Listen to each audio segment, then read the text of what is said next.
হতাশ নন, বরং আপনাদেরকে যতটুকু দেখলাম কি তীব্র আবেগে, কি অভূতপূর্ব প্রাণের শক্তি আপনাদের।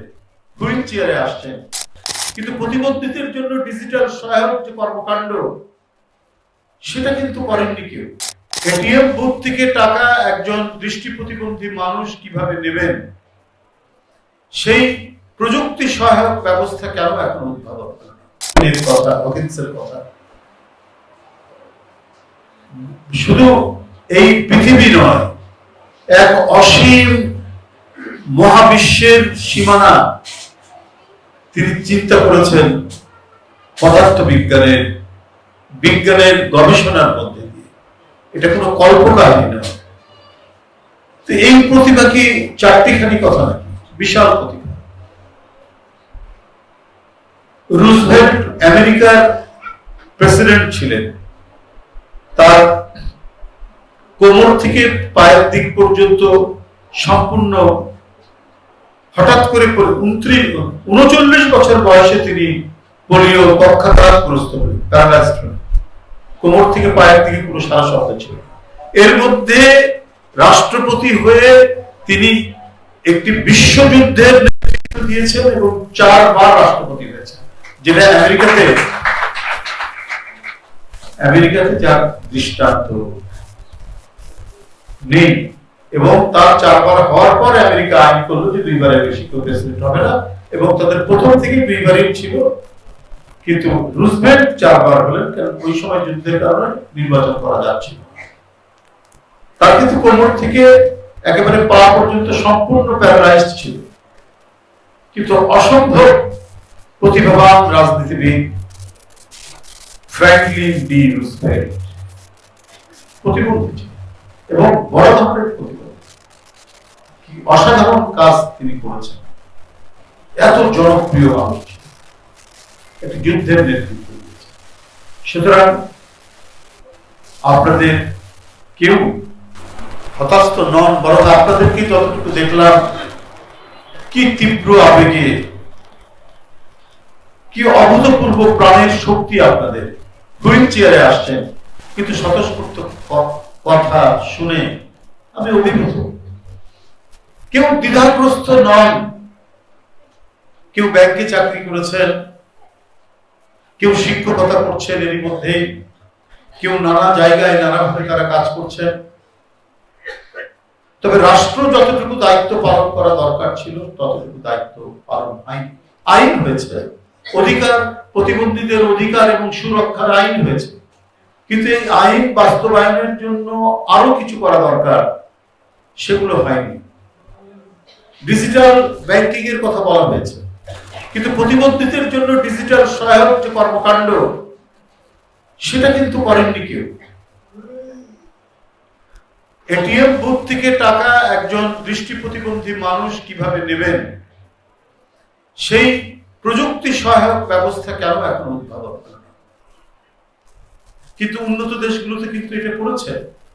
আমি আমার বোনের সাথে কথা হচ্ছিল, হুইল চেয়ারে বসা ছিলেন, যে আমরা কবে দেখতে পাবো যে ট্রেনে ওঠার সময় প্রতিবন্ধীদের জন্য আলাদা দরজা থাকবে, বাথরুমে যাওয়ার সময় প্রতিবন্ধীদের জন্য আলাদা ব্যবস্থা থাকবে, ডিপার্টমেন্টাল স্টোরে যাওয়ার সময় তাদের লিফট আলাদা থাকবে।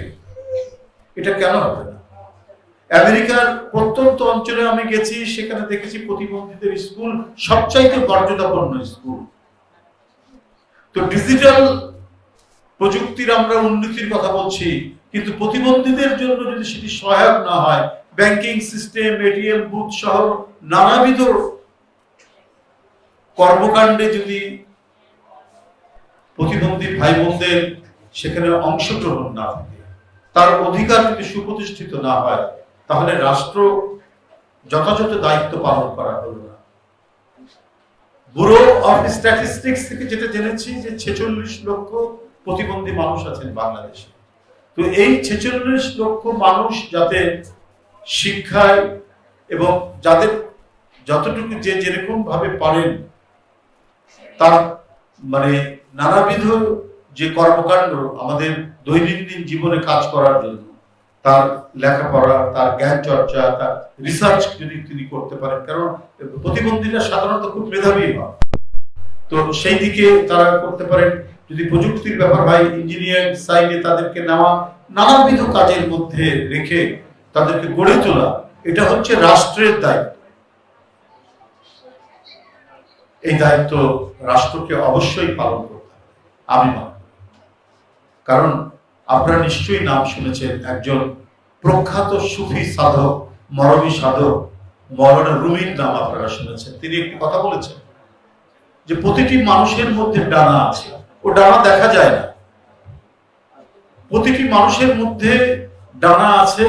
এখন এই ডানাটি হাউ টু লার্ন, তুমি এই ডানাটি কিভাবে প্রকাশ করবে, কিভাবে, সেইটা তোমাকে শিখতে হবে। দেন টু ফ্লাই, তারপরে তোমাকে উঠতে হবে।